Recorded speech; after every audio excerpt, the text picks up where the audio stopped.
Po, nilagyan na natin yung ating pork ng pamintang durog. Ayan, irarab po natin ito nang sa ganun manuot po ang kanyang lasa.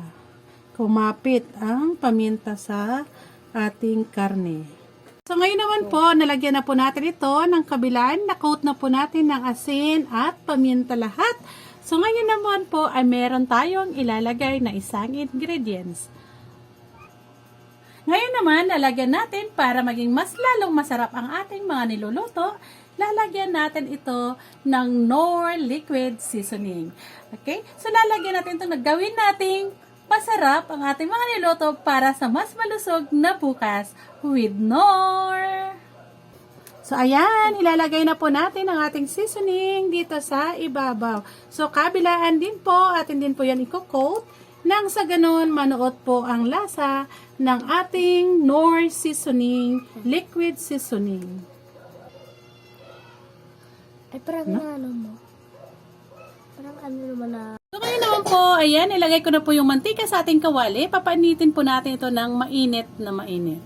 Ngayon naman po, i-coat na po natin ito sa ating breading mix. So, ito na po ang ating breading mix. Ayan, i-coat po natin dito nang sa ganun po maging crispy po siya.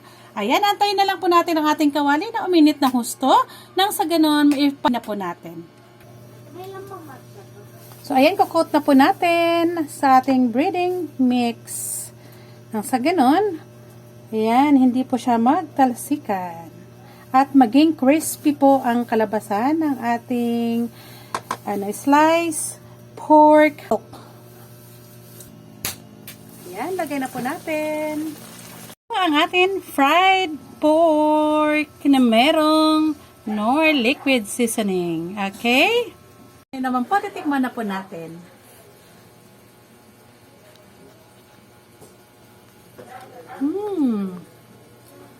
It tastes good.